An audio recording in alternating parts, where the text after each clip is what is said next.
start by mentioning Mr. Shabbat's Girls Count Act, which we passed through this committee, and now the administration is working with the Let's Girls Learn initiative. As Mr. Shabbat has pointed out in this committee, keeping girls in school reduces the likelihood that they're going to be made child brides, or that they're going to end up trafficked, or they're going to be trapped in poverty.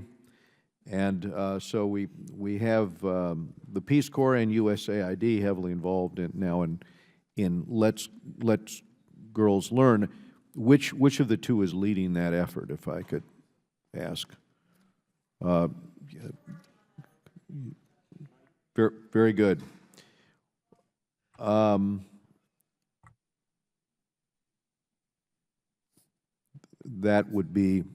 That would be something to look at in terms of how we can expand the effectiveness. Food aid reform, I wanted to talk about the flexibility. I raised that in my opening statement. Under what conditions would flexible food aid tools like local and regional purchase, vouchers or transfers be more appropriate than in-kind assistance? Maybe you could give us an example for the committee. It's something that I know the administration is looking to advance. This critical need is something I've worked on here for some years, and if you'd like to amplify on the need for that, Administrator.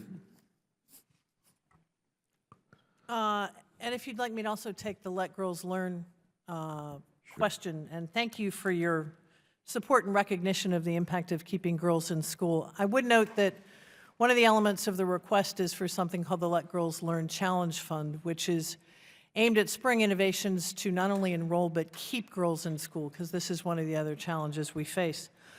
On the matter of food aid, we have always benefited and hope to continue to benefit from a mix of commodities and cash.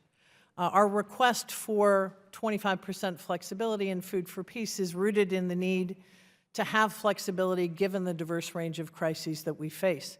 In some cases, commodities are the best answer. In many cases, for reasons that you pointed to in your introductory comment, a matter of speed, cost, or the type of commodity means that it's far more effective for us to purchase locally.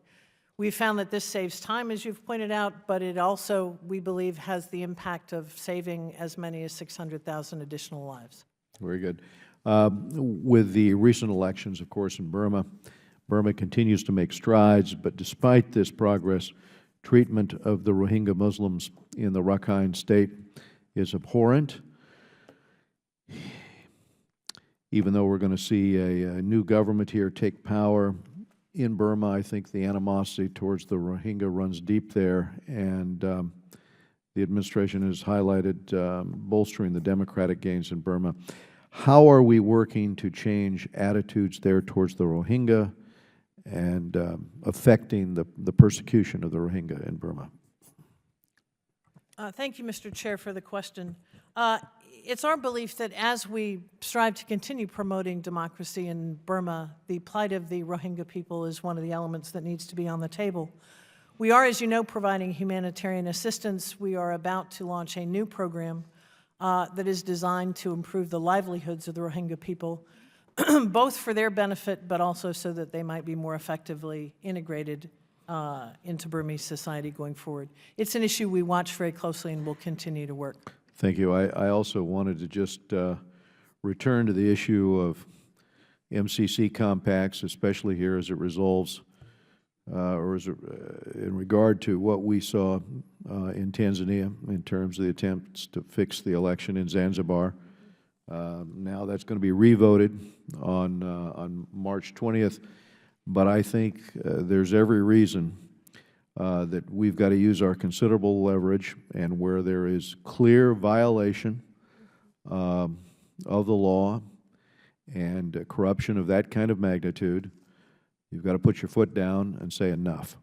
Also, I'll just mention, besides the situation in Tanzania on the attempt to fix that election on the island of Zanzibar, you've also got the situation in Peru last week, where the Peruvian electoral court has barred Julio Guzman from next month's elections over what they say is a procedural error in his party's internal nominating process. Now, this is not an issue within his party. It's the opposition, frankly. It's Fujimori is the rival candidate, Fujimori. And with just weeks until the first round of votes, Mr. Guzman has been polling second to the rival candidate, and now, not by the will of the people, but by a 3-2 vote on this procedural issue, that's going to determine, I guess, who's going to lead Peru.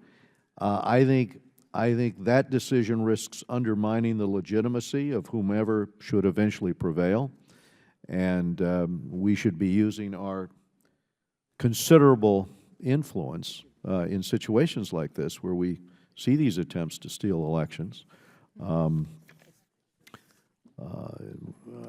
We should be engaged in that. I see also we're looking at another compact with the Philippines. As you know, we've raised this issue of land grabbing in Cambodia, where the corruption is driven from the top, from the central government, and from the Philippines, where you have local governments involved in the process of land grabbing. And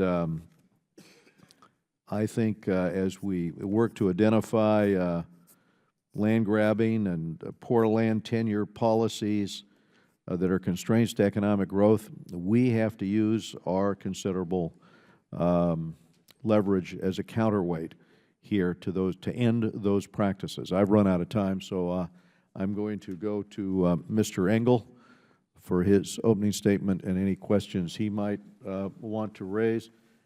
Mr. Engel.